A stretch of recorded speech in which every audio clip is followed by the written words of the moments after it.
नमस्कार दोस्तों, आज हम बात करेंगे मेंथा की खेती औषधि पौधों के रूप में की जाती है और जिसको पुदीना ऑर्नामेंट के नाम से भी जाना जाता है। तो जी हाँ, हम आज बात करेंगे पुदीने की खेती पर। पुदीने का जो संपूर्ण पौधे का इस्तेमाल योग्य होता है, इसका पौधा जड़ के रूप में जमीन की सतह पर फैलता है, जिसके अंदर एक विशेष प्रकार की खुशबू आती है, जिस कारण इसका उपयोग खाने की चीजों में भी किया जाता है और खाने की चीजों को खुशबूदार बनाने के लिए किया जाता है दोस्तों।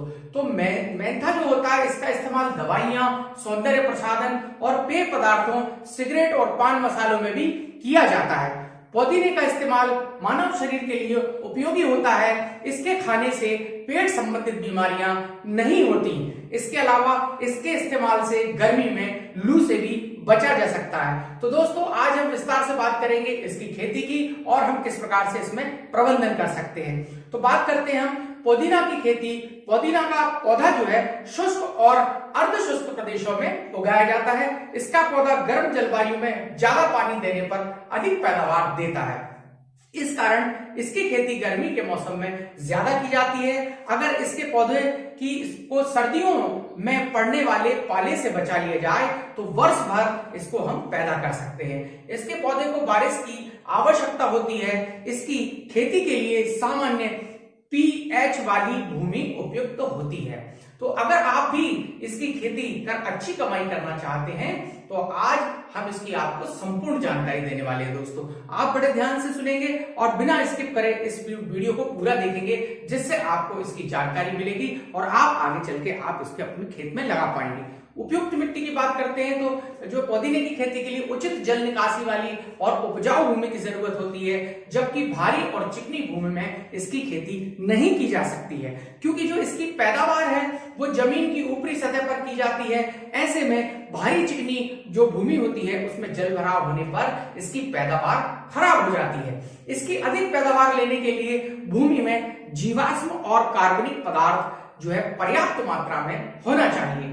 इसकी खेती के लिए हम जमीन का जो पीएच मान होता है वो 6 से 7.5% के बीच में होना चाहिए। 6 से 7.5 इसका पीएच मान होना चाहिए। जलवायु और तापमान जो है मेंथा की खेती के लिए समशीतोक्त जलवायु उपयुक्त होती है। तो भारत में इसकी खेती जायद और खरीफ की फसल के साथ की जाती है, जबकि सर्दियों के मौसम में इसकी खेती नहीं की जा सकती। सर्दियों में जो पाला पड़ता है उससे इसको काफी नुकसान हो जाता है, इसलिए जो है गर्मी और बारिश के मौसम में इसकी खेती करना बहुत लाभदायक होता है दोस्तों।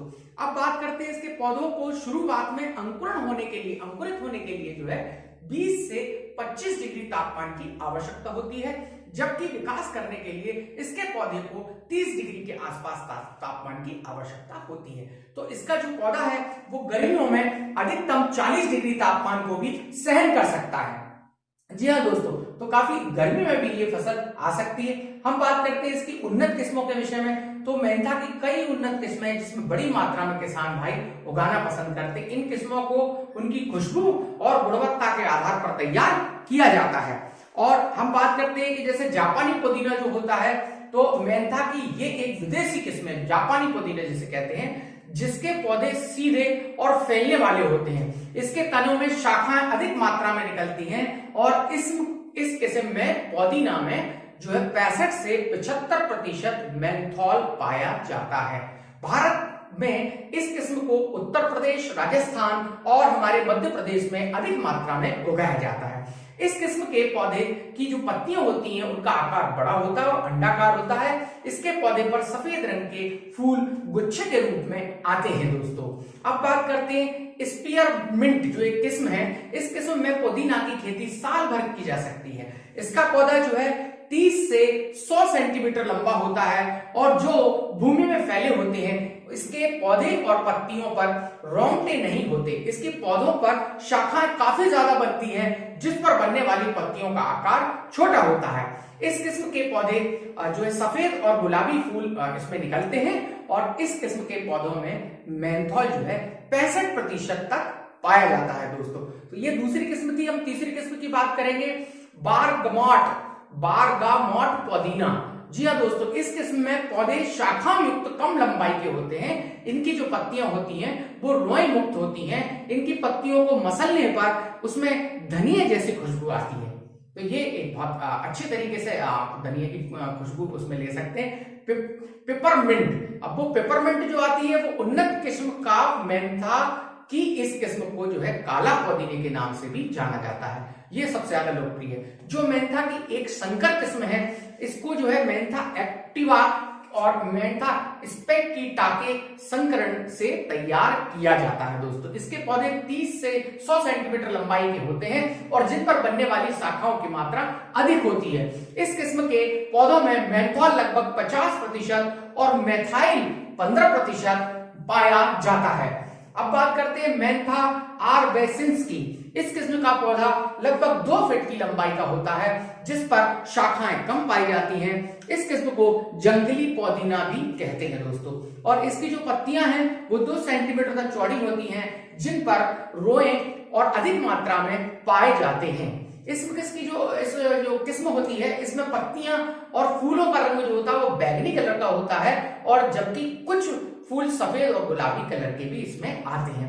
अब बात करते हैं हम खेत की तैयारी कैसे कर सकते हैं। तो पुदीने की खेती के लिए शुरुआत में खेती की जुताई पर उसे खुला छोड़ दें। मतलब कहने का यह है कि शुरुआत में आप जो है उसकी गहरी जुताई करें और फिर कुछ दिन के लिए जो उसको खुला छोड़ दें। उसको जो उसमें अच्छी तरीके से आप गोबर की खाद मिला दें और उसके बाद उसमें आप पलेवा कर दें। तो 3 से 4 दिन बाद जब जमीन जुताई के योग्य हो जाती है, तब उसमें रोटावीटर चलाकर खेत की जुताई कर दें, जिससे मिट्टी भुरभुरी हो जाएगी। और उसके बाद खेत में पाटा लगाकर मिट्टी को समतल बना लें दोस्तों। तो ये आप इस तरीके से जमीन को सबसे पहले तैयार करेंगे।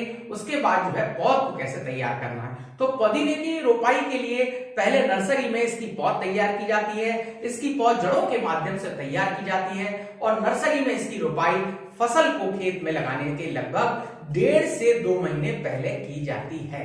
नर्सरी में इसकी रोपाई प्रो ट्रे में करनी चाहिए। नर्सरी में इसकी जो जड़ों की कटिंग है, जो सकस को लगाने से पहले इन्हें पानी में धोकर गौमूत्र या कार्बन डाइऑक्साइड से उपचारित कर लेना चाहिए। तो पौधरोपण का जो तरीका है और उसका क्या समय होता है, हम उस पर भी चर्चा कर लेते हैं। तो पुदीने की जो रोपाई होती है नर्सरी और सीधे खेतों में भी की जा सकती है।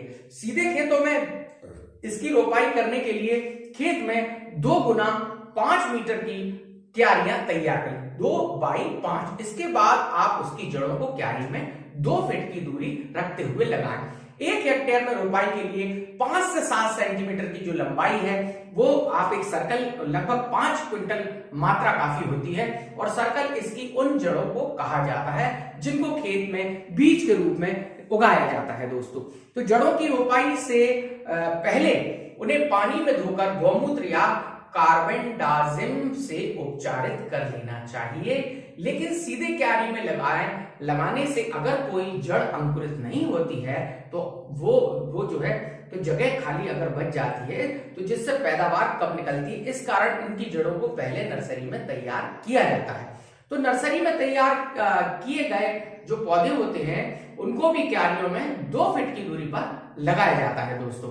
और पुदीने के जो पौधे को वैसे तो सर्दियों के मौसम को छोड़कर कभी भी लगा सकते हैं, लेकिन अच्छी पैदावार के लिए आप उसको जो है फरवरी या मार्च महीने में खेतों में लगाया जा सकता है। और अधिक देरी करने पर इनके पौधों पर पाए जाने वाले तेल की मात्रा जो है कम हो जाती है।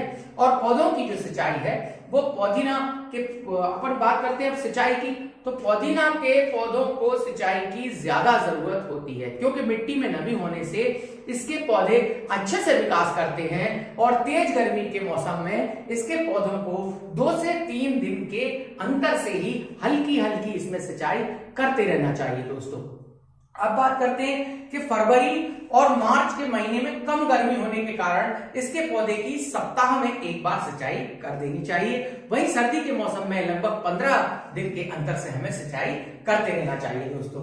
बारिश के मौसम में इसके पौधे को सिंचाई की इतनी आवश्यकता तो नहीं होती, लेकिन यदि बारिश वक्त से नहीं हो पाती है तो पौधे को आप जो है जरूरत के हिसाब से इसके जितने मतलब लगभग 15 से 20 दिन के अंतर से आप दे सकते हैं। तो ये है हमारी सिंचाई का प्रबंधन हुआ। अब हम बात करेंगे उर्वरकों की मात्रा की। तो क्या क्या इसमें उर्वरक लग सकते हैं? तो मेंथा के पौधों को उर्वरक की ज्यादा जरूरत होती है, क्योंकि इसके पौधों की जो जड़ें होती हैं वो जमीन की ऊपरी सतह से ही अपने विकास के लिए आवश्यक तत्व हासिल करती हैं। इसलिए खेत की जुताई के वक्त जो है खेत में लगभग 15 से 20 गाड़ी पुरानी गोबर की खाद को प्रति एकड़ के हिसाब से खेत में डालकर मिट्टी में मिला देना चाहिए। इसके अलावा जब हम आखिरी जुताई करते हैं तो जो है 2 बोरे NPK की मात्रा को खेत में अच्छे से छिड़कवा दीजिए। उसके बाद जब पौधा विकास करने लगे तब तीसरी या चौथी सिंचाई के वक्त 20 किलो नाइट्रोजन मतलब यूरिया सिंचाई के साथ आप पौधे को दे सकते हैं। दोस्तों बात करते हैं खरपतवार नियंत्रण की। तो पुदीने की खेती में खरपतवार नियंत्रण काफी अहम होता है, क्योंकि इसके पौधों का जो विकास है वो भूमि की ऊपरी सतह पर ही होता है। ऐसे में पौधे के साथ उत्पन्न होने वाली खरपतवार इसके पौधों और पैदावार दोनों को नुकसान कर सकती है। दोस्तों तो इसकी जो रोकथाम है अब इसकी जो है आपको रोकथाम जरूर करना चाहिए। दोस्तों तो पुदीने की खेती में खरपतवार नियंत्रण रासायनिक और प्राकृतिक दोनों तरीके से किया जाता है।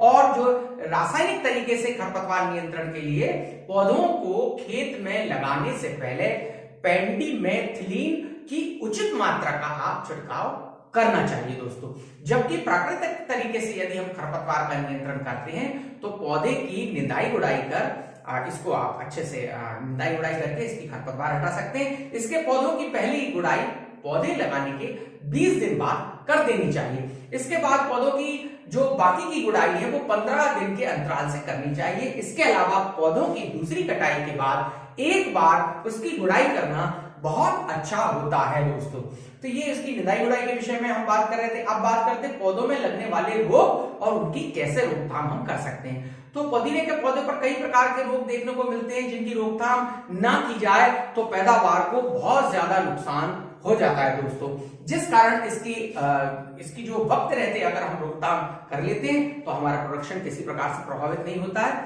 बात करते हैं हम पर्णदाग की। जो रोग लगा पौधा यदि पुदीने की खेती में पर्णदाग रोग इसकी जो पैदावार को अधिक प्रभावित करता है। इस रोग के लगने पर पौधों की पत्तियों पर गहरे भूरे रंग के धब्बे बन जाते हैं और पौधों पर रोग का प्रभाव बढ़ने से पत्तियां पीली गिरने लगती हैं, जिससे पौधे का विकास रुक जाता है और पैदावार को काफी नुकसान पहुंचता है। दोस्तों तो इस रोग की जो है रोकथाम के लिए पौधों पर मैकोजेब की उचित मात्रा का आप छिड़काव कर सकते हैं। दोस्तों अब बात करते हैं हम जड़ गलन का। तो जो जड़ गलन का रोग होता है उसका जो प्रभाव है पौधों पर जो है प्रारंभिक अवस्था में ज्यादा देखने को मिलता है। इस रोग के लगने पर पौधे की जड़ें काली दिखाई देने लगती हैं और जिन पर गुलाबी रंग के धब्बे हो जाते हैं। दोस्तों इस रोग के लगने के कुछ दिन बाद पौधा सड़कर खराब हो जाता है और इस रोग की रोकथाम के लिए हम पौधे की जड़ों में कार्बेंडाजिम की उचित मात्रा का छिड़काव कर सकते हैं और पौधे के आसपास पानी का जमाव हम न होने दें। बात करते हैं दूसरे रोग की, जो है पत्ती लपेटक रोग। तो पौधों पर पत्ती लपेटक रोग कीट की वजह से होता है। इस रोग के कीट का लार्वा मतलब जो इल्ली होती है पौधे की पत्तियों को लपेट कर उन्हें खाती है और इसके कारण जो पैदावार है वो कम होती है। इस रोग की रोकथाम के लिए पौधे पर मोनोक्रोटोफास की मात्रा आप जो है पानी में मिलाकर के उसको छिड़काव आप कर सकते हैं। दोस्तों रोग कातरा की, इस रोग को शुंठी की पौधों की जो है पत्तियों को खाकर पैदावार को काफी ज्यादा नुकसान पहुंचाती है और इसके कीट का प्रभाव पौधों पर बहुत तेजी से पड़ता है। दोस्तों तो जो कातरा की जो शुंठी होती है मतलब इसकी जो इल्ली होती है उसकी जो लंबाई होती है वो 3 से 4 सेंटीमीटर तक होती है और इसके शरीर पर रोएदार बाल दिखाई देते हैं, जिस कारण पीला, काला और चितकबरा होता है। इसकी रोकथाम के लिए पौधों पर आप जो है सर्फ का घोल बनाकर भी जो है छिड़काव कर सकते हैं, जिससे काफी अच्छा लाभ मिलता है। इसके अलावा आप फेनबेलरेट और डाइक्लोरबास की उचित मात्रा का घोल तैयार कर इसका छिड़काव आप करना फायदेमंद आपके लिए होता है। दोस्तों तो पौधे की कटाई और बहाई जो होती है वो मेंथा के पौधे की कटाई प्रायः 2 बार की जाती है अब इसकी जो पहली कटाई होती है वो जो है पौध रोपाई के लगभग 3 महीने बाद कर ली जाती है। इसके पौधों की जो कटाई जमीन से 4 या 5 सेंटीमीटर ऊपर से करना चाहिए, जिसे पौधा फिर से अच्छे से विकास कर सके। तो पहली कटाई के बाद जो है इसके पौधे की जो दूसरी कटाई होती है वो लगभग उसके 2 महीने बाद की जाती है दोस्तों। तो आप इसकी जब कटाई कर लें तो उसके बाद की क्या प्रोसेस है हम आपको ये भी अच्छे से बताएं, क्योंकि यहाँ आपकी जो है समझदारी बढ़ जाती है दोस्तों। अब यहाँ पे सावधानी से काम करना पड़ता है। तो इसके जो पौधे की कटाई करने के बाद इनकी पत्तियों को 2 से 3 घंटे तेज धूप में सुखाया जाता है। इसके बाद पत्तियों को कुछ देर छायादार जगह पर रखकर हल्का सुखाकर उनसे जो है तेल निकाला जाता है। इसका तेल पौधों की कटाई के लगभग 3 से 6 घंटे बाद आसवन विधि से निकाला जाता है, जिसके लिए वर्तमान में कई तरह की मशीनें उपलब्ध हैं। आप उनसे भी इसका तेल निकाल सकते हैं और बाजार में इसका आपको बहुत अच्छा भाव मिलता है दोस्तों। अब बात करते हैं इसकी पैदावार और इसमें क्या लाभ होता है। तो जो पुदीने की जो अलग अलग किस्मों से हरी पत्तियों का प्रति हेक्टेयर उत्पादन हम अगर बात करते हैं तो 300 क्विंटल के आसपास पाया जाता है, जिनसे प्राप्त होने वाले तेल की जो मात्रा होती है वो 100 किलो के आसपास पाई जाती है, जिसका जो है बाजार भाव बहुत अच्छा होता है। इसका जो बाजार भाव होता है वो लगभग 2000 के आसपास पाया जाता है। इससे आपको एक मोटी कमाई हो सकती है दोस्तों।